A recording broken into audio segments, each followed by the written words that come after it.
is an old game. In fact, it's been a game since 2018. But knowing that the game is around 8 years old, of course, some lore or secrets of the game are gonna be forgotten. So that's why, in today's video, I will show you 8 forgotten EToH things that you probably didn't even know.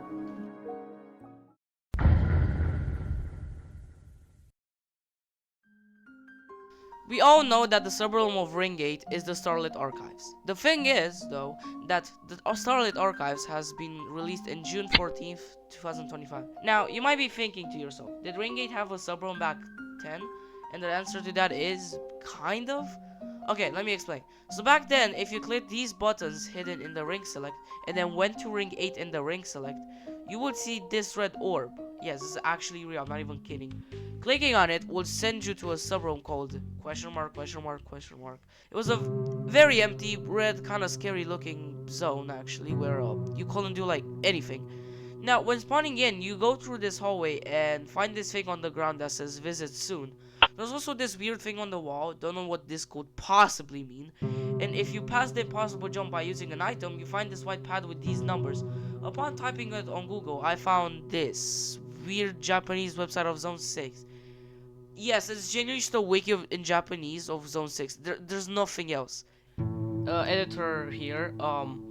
It might actually have a meaning, but I'm not too sure. I mean, it looks like a normal wiki, but I'm pretty sure it's for some puzzle. I'm not really sure though. I have no idea. Anyway, upon touching this pad next to the numbers, you just disappear forever unless you rejoin or leave the game. And you get this special message. Torlolol says your user, like your username, did the thing. Good job.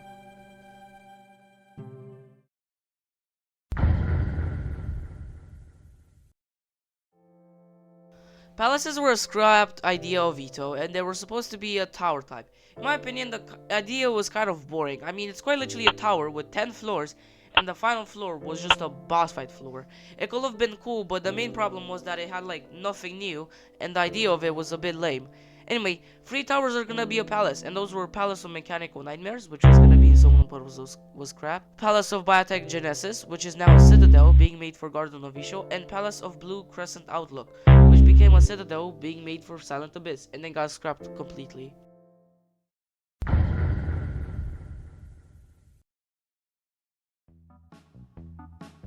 I wasn't quite sure what to call these things, so I just called them cubes. Anyway, you might have seen some hidden cubes in some of the older areas, which were essentially just some cubes with the same image on all faces. It did nothing special except playing a sound and stuff like that, but the last cubes that I could find were the ones in Zone 2 and the ones in Zone 7. I'll be starting with the Zone 7 first. So around the map, you could find these gingerbread cubes, and remember this image for later, and they did nothing, well, except play the flex they had. Conditions. Big storms can cause big damage, but the Zone 2 one is way more interesting. You see, in Zone 2 you might have seen this keypad door thing. Now, how can we get there if we don't even know the code? Well, this used to actually be a monthly challenge, and it gives us the hints. Start in Zone 4. Upon finding this hidden secret door and climbing this ladder in Zone 4, you can actually find this PC which has gibberish on it. Well, what if I told you this isn't actually gibberish? Using a Caesar or a odd cipher, the message translates into enter 1010 at a hidden code door in Zone 2. After entering 1010 on the keypad door, we get this cube with a cat on it. Yeah, it does nothing. Not even play a sound, like that's so lame.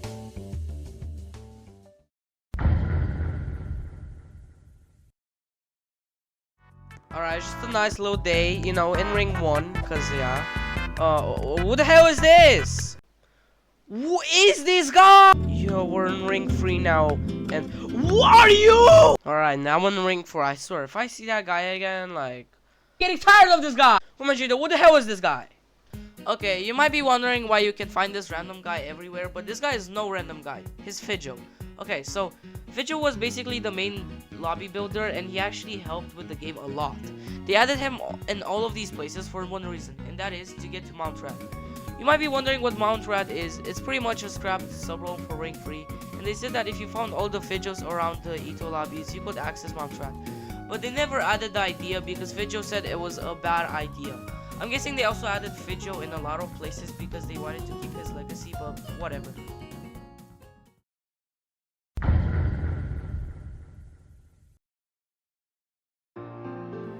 When I tell you to think of a mini tower, you would think of not even a tower, maybe a tower, totally a tower, will be a tower, and so on.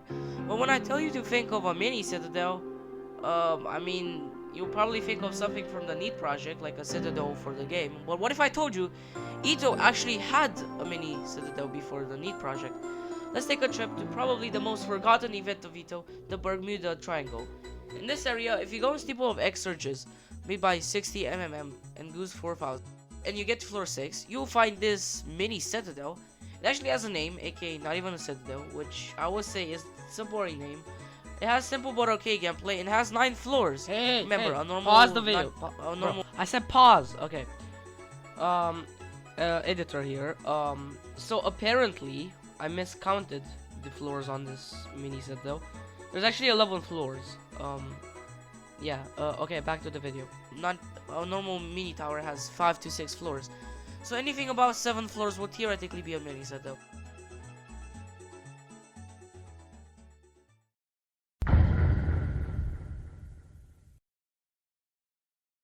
The main difficulties of EToH are the first 13, which go from easy to unreal. But what if I told you there's a lot more difficulties? And no, I'm not talking about the EToH joke difficulties. I'm talking about actual EToH difficulties. So we all know Nil, which is not possible yet. But then there's Too Hard, which is beyond human comprehension. And then Corn, which was used for towers that needed multiple players to play. Yes, those exist. Then Gingerbread, which was used when the difficulty of the tower wasn't known too well yet. Eternal, which is gonna be a difficulty used for obelisks, and then a lot of joke difficulties like GUI Remorseless, MSD Speedy, Overkill, Epinephrine, Eschaton, ooh, above Kata difficulty, ooh, Sisyphean and Epic. And the last category of difficulties, which all group together, are the old difficulties like Very Hard, which is now difficult, Good Luck Buddy, known as Intense, Eggplant, known as Remorseless, and Godspeed, which was basically just the soul-crushing difficulties.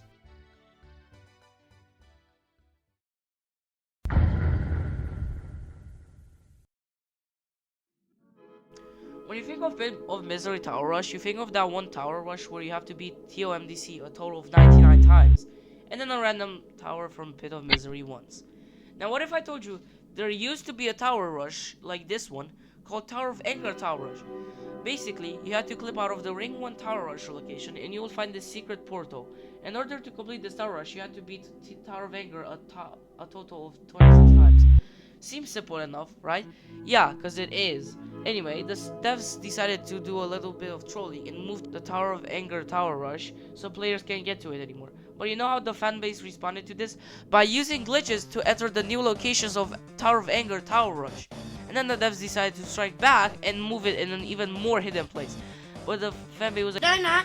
Decided to strike again, and it was exploiters to find it hidden in Forgotten Ridge in a random rock in the lobby. And then the devs had enough, so they just decided to remove it.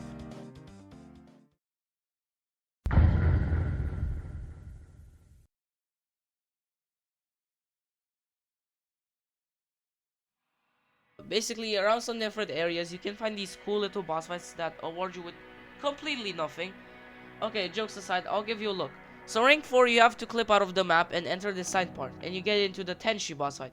It's basically just dodging a lot of laser thingies. Now, funny fact is, if you try to cheat this by playing it on 30 FPS, the game kicks you at the end for, well, cheating. But what if you go beyond and enter an even harder boss fight? That is so hard that there's only a few victors of it. Well, in rank 6, if you touch this teleporter, you will teleport to the piano boss fight.